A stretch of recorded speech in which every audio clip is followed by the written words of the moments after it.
Welcome to the Bucs Gambling Show on the internet. This is the home of the money pick. Make sure you hit the like button. Make sure you subscribe. Upsets to bet. And I want to talk about one specific game. And before everyone gets mad, I'm going to say it, man. I've been saying it since week one.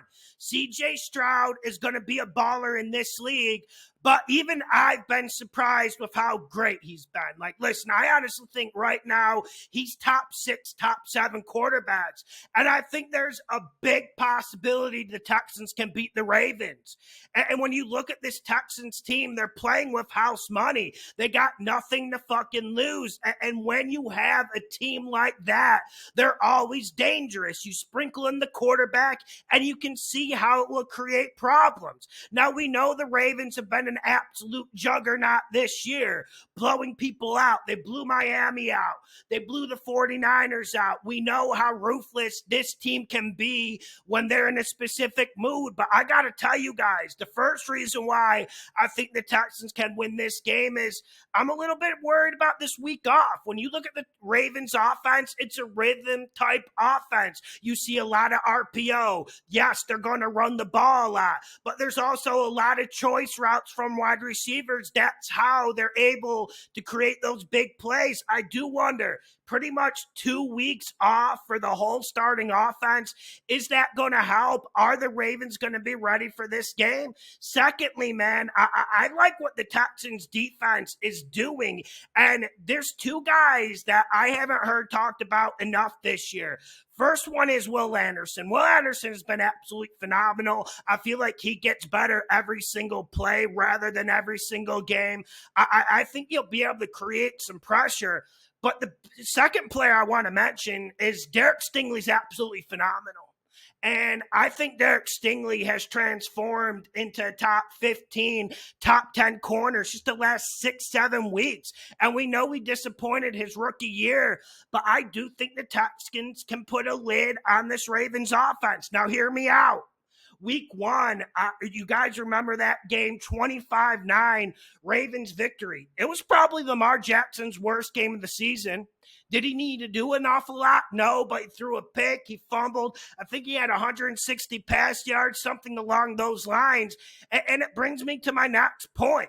I've absolutely loved what DeMeco Ryans has done this year.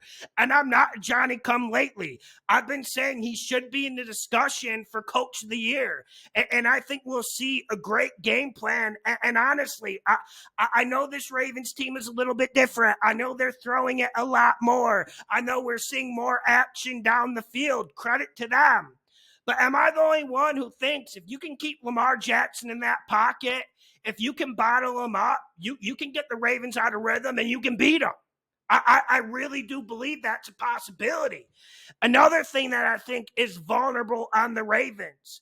Now, we know they lead the league in sacks, and I'm not taking anything away from like Kyle Van Noy, Jadeveon Clowney. I'm not taking anything away from them. But to generate pressure, they have to blitz a lot. And that's one thing the Texans' offensive line had difficulties with in that first game. And we need to remember in that first game, if my memory serves me right, there were 4 starters out for the Texans on offensive line. So obviously when you're reining in blitzes, backups with a rookie quarterback in his first ever game aren't going to be able to make the adjustment. And we saw the adjustment last week against the Browns. When you think of the Browns, how do you think they play defense? They're extremely aggressive. They don't blitz as much as the Ravens, but they're extremely aggressive. They try to force you into bad plays. Did Stroud even look flustered 1 second? Did he even look like there was even a little bit of sweat pouring down his face? I just don't know why we're counting Stroud out of this game. I don't know why people are advocating to bet the Ravens -9.5. I even saw someone go with an alternative line of like Ravens -20. I think this is going to be a close game. And when you're in a close game, I'm not counting out C.J. Stroud. I'm just not counting him out. And I still think this Ravens offense is the same. I'll repeat what I said.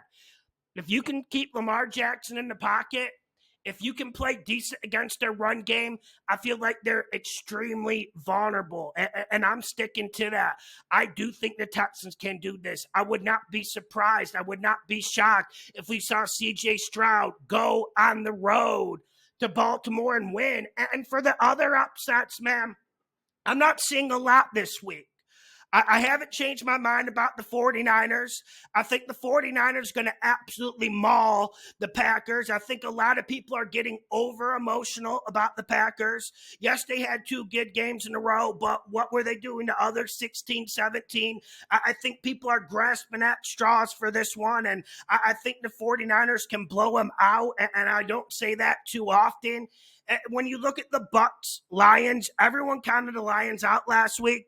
So I'm sure there's going to be a lot of money, a lot of Vegas cash on the Bucs. I wouldn't go against the Lions. I've been telling you that for 2 years, especially when we're talking spreads. But I don't think there's a chance in hell the Lions lose that game. I get it. Like the Bucs front 7 matches up well. Everyone wants to talk about Goff playing in the dome. Everyone wants to talk about all that. But the meat and potatoes of when this Lions team is playing good is when they're running the ball. And when Vita Vea's in the middle, there's always a little bit of a challenge. I still think the Lions will be able to run it at least a little bit, and I think Goff will make more plays than Baker. And I'm looking at these other upsets. I'm not seeing anything that really springs to mind. I do think the Bills are going to beat the Chiefs.